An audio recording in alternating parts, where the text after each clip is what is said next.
Imagine folding a piece of cloth by candlelight, counting how many washes it has left in it before the fabric gives out completely. You're not thinking about fashion or comfort. You're thinking about whether it will hold until morning. This was a Tuesday. This was every month. This was most of history. For most of human history, there was no such thing as products for this. There was cloth, old cloth, soft from wear, sometimes moss, sometimes wool, sometimes simply nothing at all. Just the fabric of the dress a woman was already wearing, worn thin and dark with reuse. And there was silence. Not peaceful silence, the other kind. The kind that comes from a thing being so ordinary and so unspeakable at the same time that no one writes it down. Hi, friends. Tonight we're settling in for something a little different. Not a queen, not a palace, but the quiet, private history of something every single woman in every century has lived through, and almost none of them were allowed to speak of. So, if you're the type to get cozy under a blanket, maybe pull it up a little higher tonight.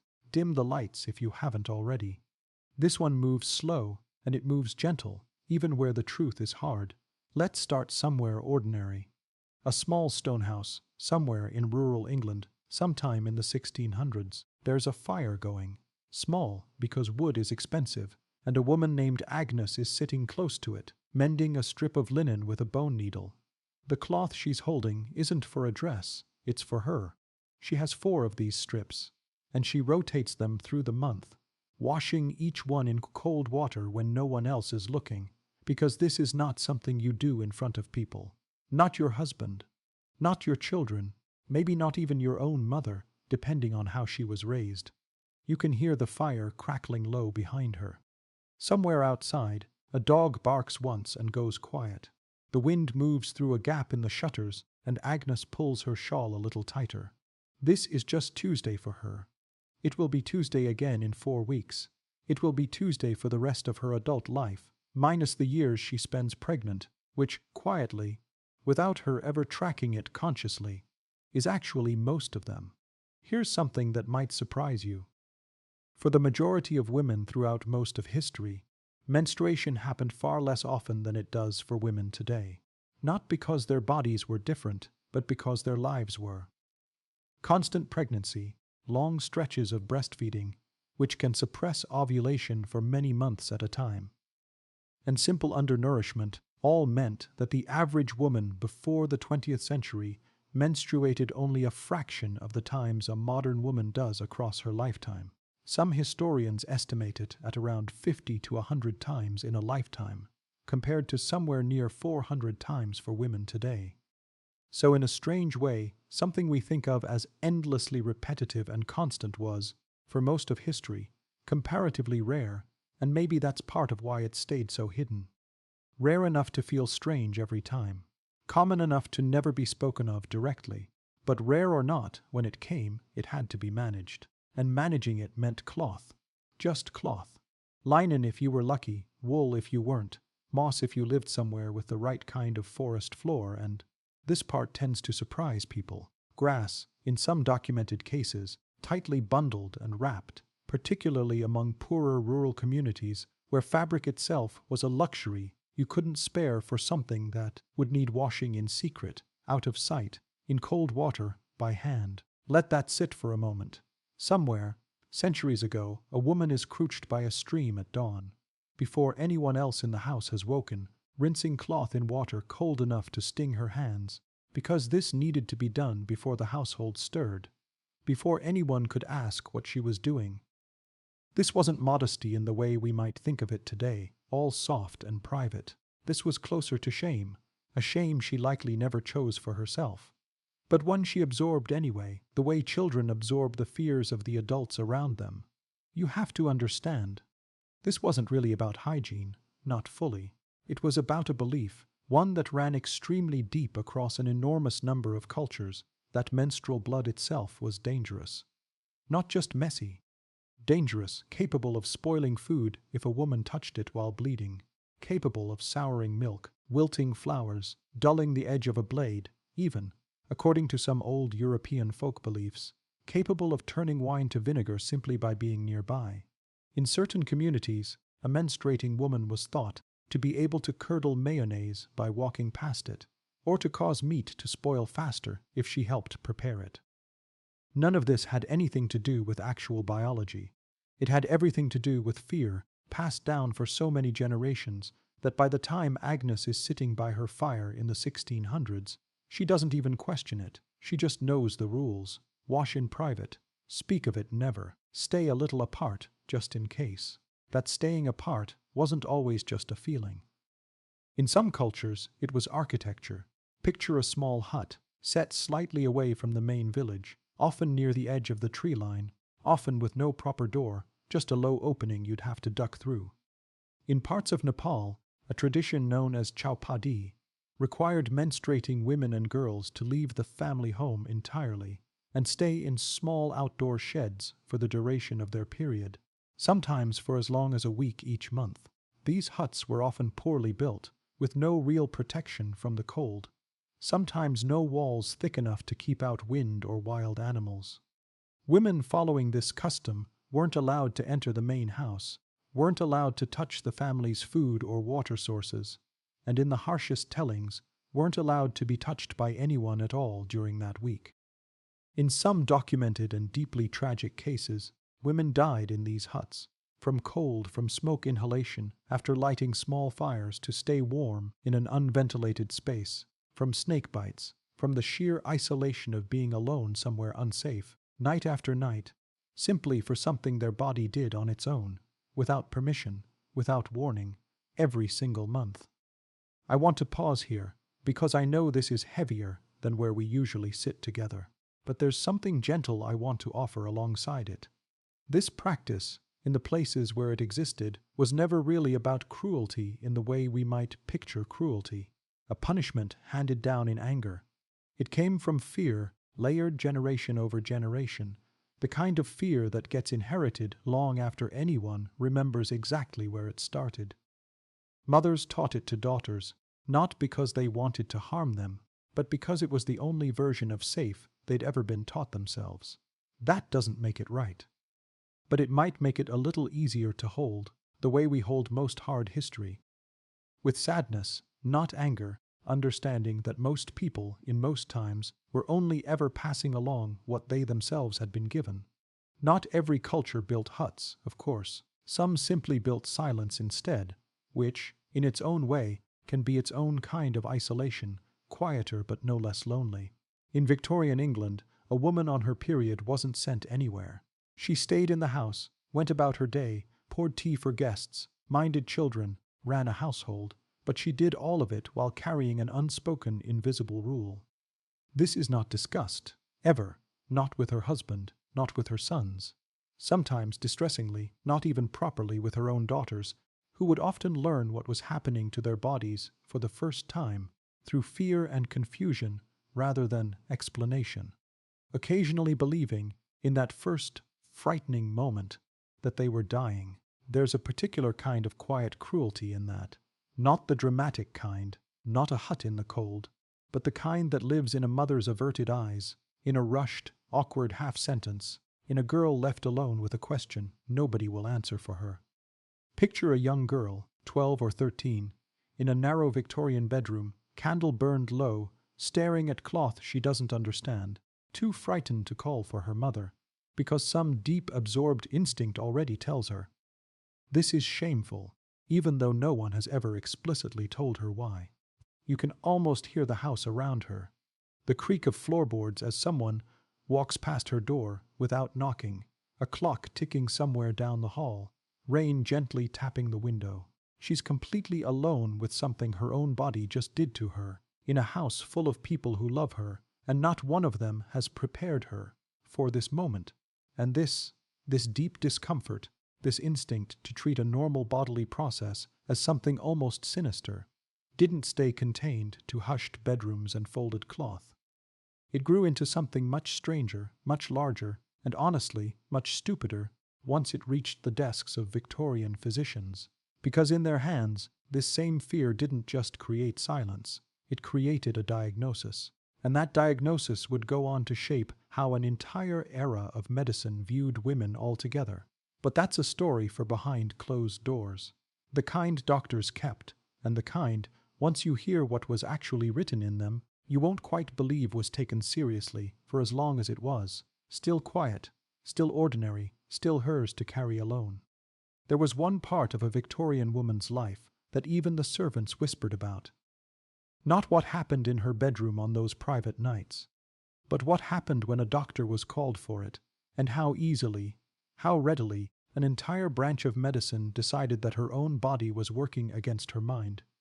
Picture a consulting room in London, sometime in the 1870s. Heavy curtains, a leather chair, a physician in a dark waistcoat writing in a leather-bound notebook with a fountain pen, while a woman sits across from him describing something as ordinary as fatigue, or irritability, or simply feeling low that week. He doesn't ask many questions. He doesn't need to. He's already reaching for a word that by this point in history has become something of a catch-all diagnosis for almost anything a woman might feel that a man didn't quite understand. Hysteria. The word itself comes from the Greek hystera, meaning womb. That's not an accident, and it's not a coincidence lost to history. It's the entire foundation of the idea. For centuries, dating back to ancient Greek medicine, physicians believed the uterus was capable of moving around inside a woman's body, wandering, pressing on other organs, causing symptoms as varied as anxiety, fainting, breathlessness, irritability, and what they vaguely called nervousness. By the time we reach the Victorian era, doctors no longer believed the womb was literally traveling. Medicine had moved past that specific idea, but they still believed, deeply and almost universally, that a woman's reproductive system was the root cause of nearly every emotional or psychological symptom she might report. You can hear the quiet scratch of that pen on paper. Outside, a carriage passes on cobblestones. Somewhere down the hall, a clock chimes the hour, and the woman in the chair waits, patiently, for a diagnosis that has already been decided before she finished her sentence. Menstruation, in this framework, wasn't just a monthly inconvenience. It was treated as a kind of ongoing medical liability, proof, almost, that a woman's body was inherently unstable, prone to disorder, requiring careful management by the men around her. Some physicians of the era wrote that menstruation itself was a debilitating illness that should confine a woman to rest for several days each month, not for comfort, but because they genuinely believed the female body was too fragile, too easily disrupted, to function normally during that time. Others went further, linking menstrual irregularity directly to complaints of nervous exhaustion, melancholia, or the ever-present catch-all of hysteria.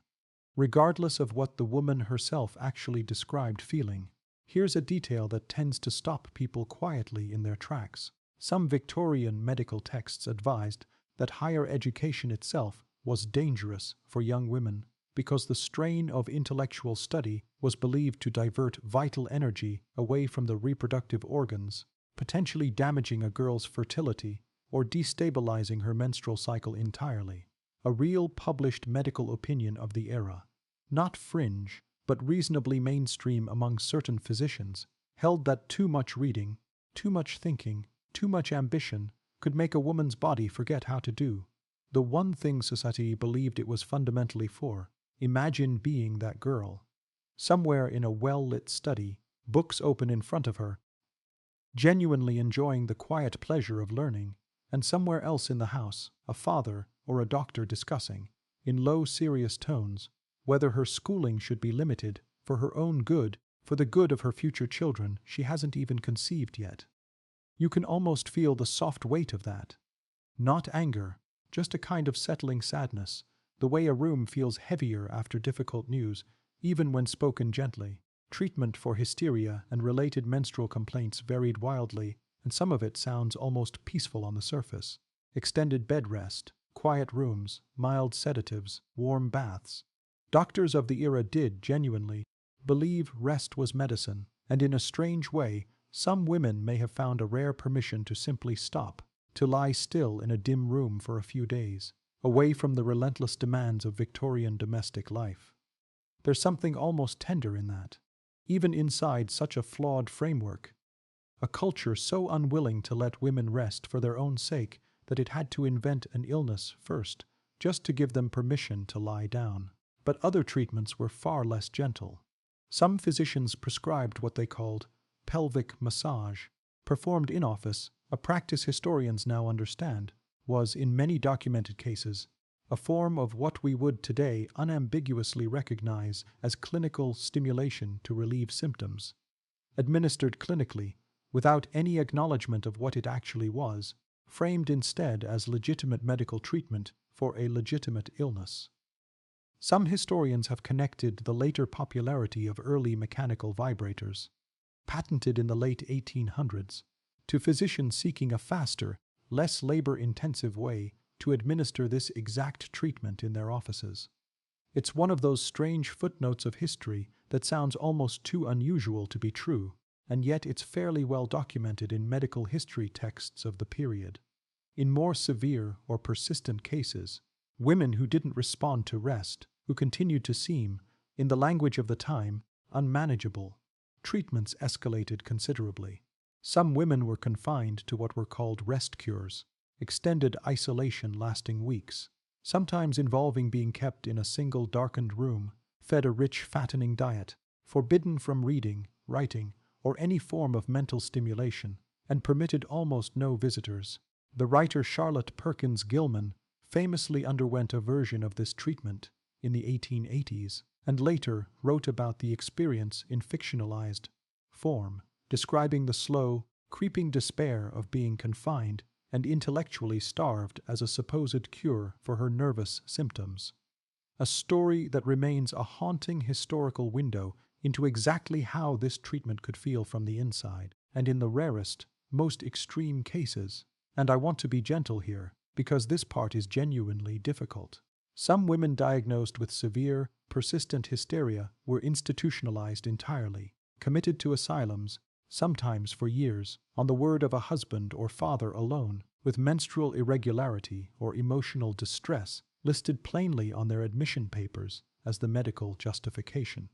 A woman could be, in a very real and documented sense, removed from her own life, her home, her children, her freedom, because a doctor decided her womb was to blame for behavior that, viewed today, often reads as nothing more than grief, frustration, boredom, or simply the ordinary weight of living in a world that gave her almost no say over anything. Let's sit with that for just a moment quietly, the way you'd sit with any heavy truth before setting it down gently to rest. It's easy from where we are now to feel a flash of anger at those old doctors, at that old world. But most of them weren't cruel men twirling mustaches, plotting harm. They were, mostly, products of their era, working within a medical understanding built on centuries of inherited assumption, genuinely believing they were helping. That doesn't undo the harm, but it does make it, somehow, a little more human, a reminder that entire systems of belief can be built with good intentions and still cause quiet, lasting damage, generation after generation, until someone finally stops and asks, wait, why do we actually believe this? Someone did eventually ask that question, slowly, unevenly, decades later. But long before medicine caught up, ordinary women had already been asking a much smaller, much more practical question among themselves, in kitchens and washrooms and quiet corners away from the men of the house. What if there was simply a better way to manage the cloth? Because whatever doctors believed was happening inside her body, a woman still had an actual, physical, everyday problem to solve every single month, and the solutions she reached for, quietly, across generations, tell their own remarkable story, still unspoken, still misunderstood, still hers to endure. There was a particular kind of knowledge that never made it into medical textbooks, never got written down in doctors' leather notebooks, and yet was passed, almost perfectly intact, from mother to daughter, generation after generation, in kitchens and washrooms across the world. It was the quiet, practical knowledge of what to actually do, every month, with whatever materials were on hand. Let's drift back into that world for a while.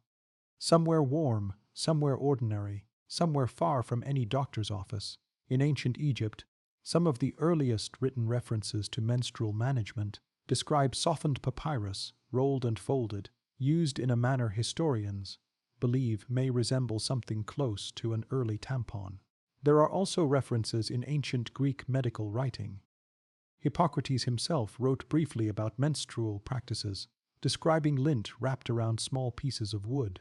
It's a strange, oddly tender image, a woman in a warm Mediterranean household, sunlight coming through a window, quietly wrapping soft fiber around a smooth stick, an act repeated so many times across so many centuries that it becomes almost meditative, almost domestic ritual rather than medical necessity. In ancient Rome, wool was the material of choice for those who could access it, soft, absorbent, and reusable if washed carefully. For poorer Roman women, and for enslaved women in Roman households, options were far more limited.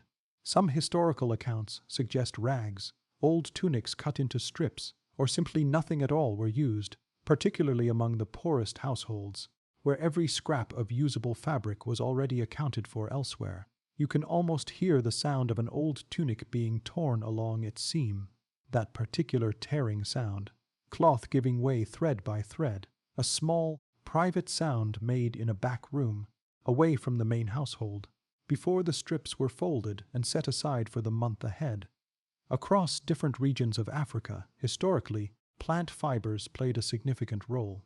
Soft grasses, the inner bark of certain trees, and in some communities, rolled cotton before it became a widely traded commercial material.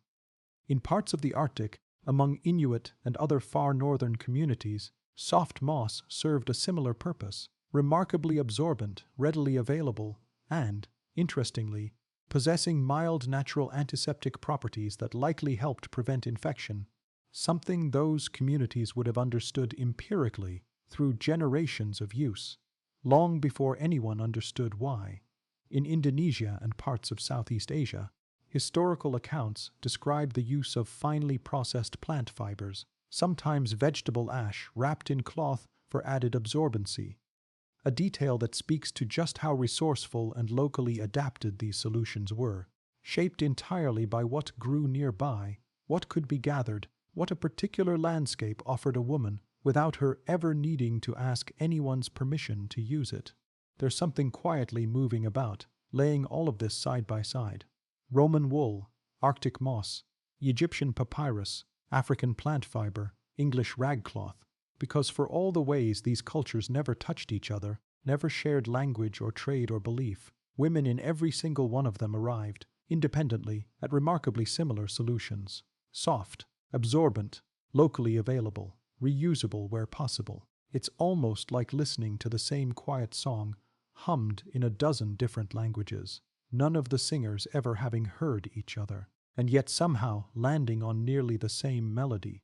Let's come back closer to home, to that same rural English household from earlier in our story, a few generations later now, somewhere in the early 1800s. By this point, cloth rag use had become fairly standardized in much of Europe. A woman might own a small set of reusable cloth pads, sometimes referred to informally as clouts, which she would wash, dry discreetly, often overnight indoors, away from any window where a neighbor might glimpse them drying, and rotate through each month.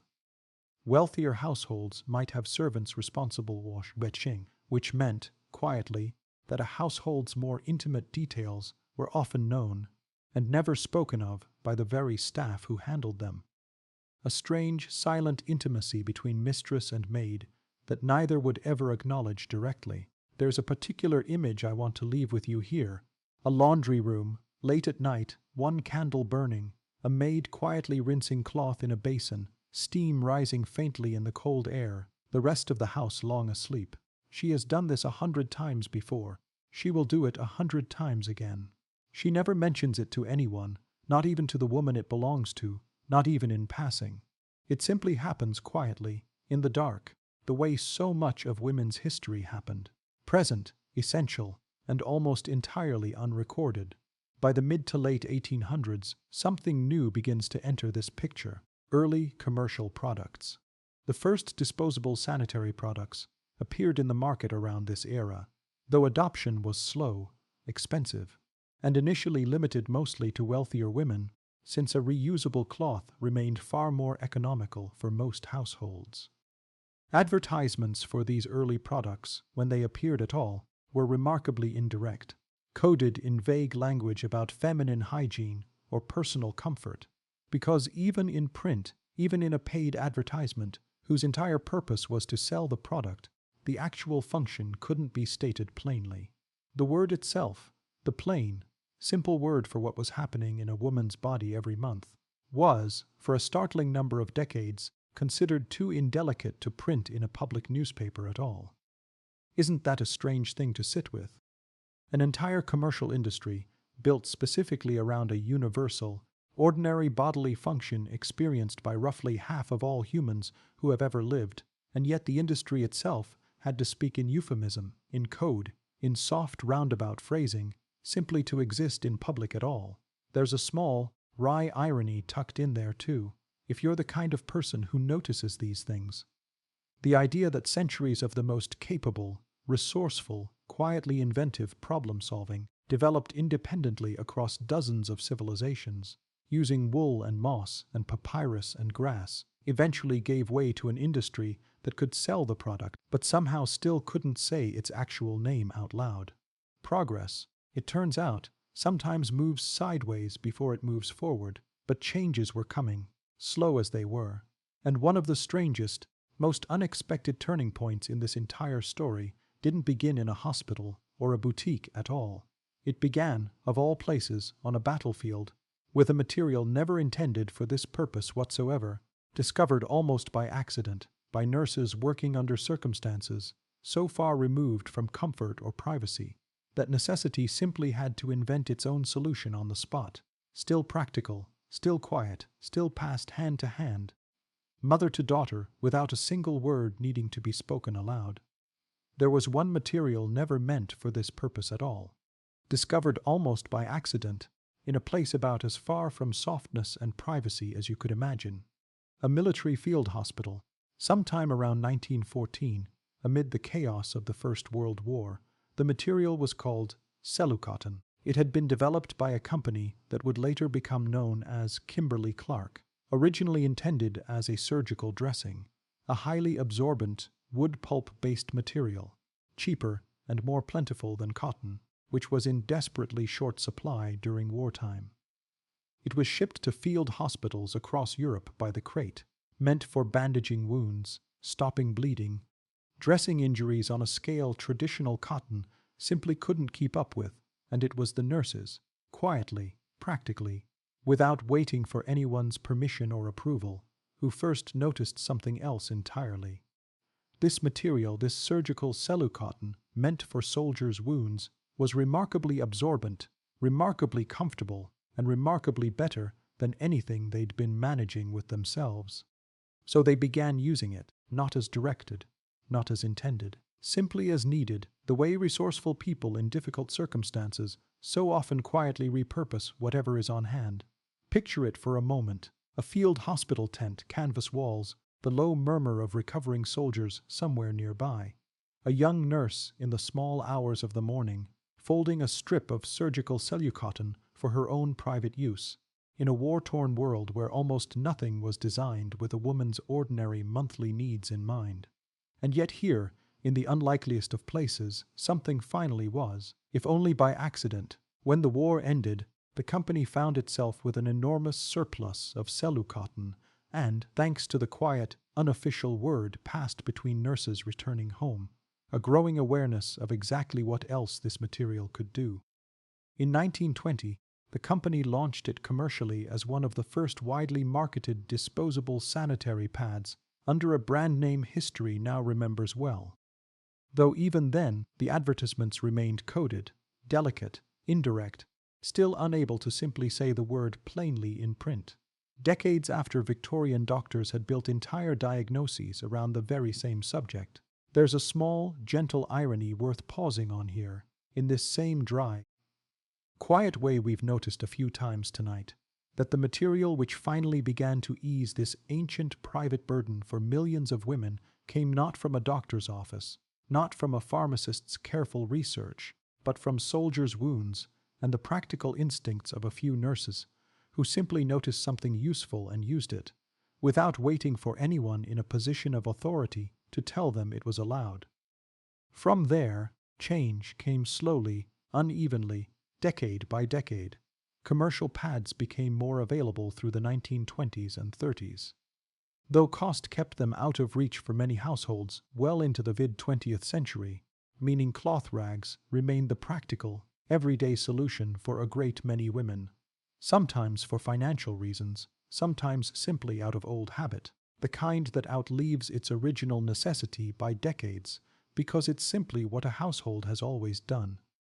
The tampon, in its modern applicator form, arrived commercially in the 1930s, patented by a physician who, perhaps unsurprisingly, given everything we've walked through tonight, faced considerable public discomfort and moral objection upon its release, some of it rooted in old Victorian-era anxieties about women and their bodies that had never fully faded, simply changed shape. And still, through all of this, the cellucotton, the pads, the applicators, the slow decades of quiet commercial progress, one thing remained remarkably unchanged: the silence around it. Advertisements through the 1950s and 60s continued using pale blue liquid in place of red in their demonstrations, a small telling detail that speaks volumes about just how far removed even a fully public, fully commercial industry remained from simply depicting the truth of what its own product was for. It's only really been in the last few decades, genuinely within living memory of many grandmothers watching this very story tonight, that the conversation has begun, slowly, unevenly, to open up. Ordinary blue liquid finally began giving way to red in advertising only very recently. Products became more accessible, more varied, more openly discussed in classrooms and homes. And still, even now in certain places, in certain households, echoes of that old Victorian silence remain.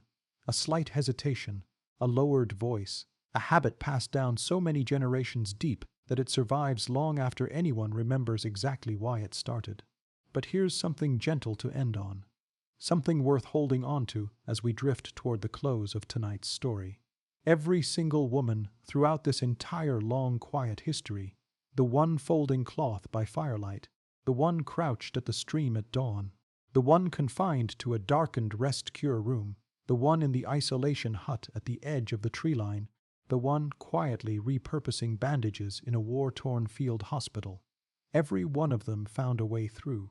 Not because anyone made it easy for them, not because the world around them offered comfort or explanation or even basic kindness most of the time, but because women, across every single culture, every single century, simply kept going, kept adapting, kept quietly solving the same private problem with whatever was at hand, and kept passing that quiet knowledge down, mother to daughter, generation after generation, until, slowly, so slowly, the silence itself finally began to loosen its grip. And maybe that's the real thread running through this whole story tonight.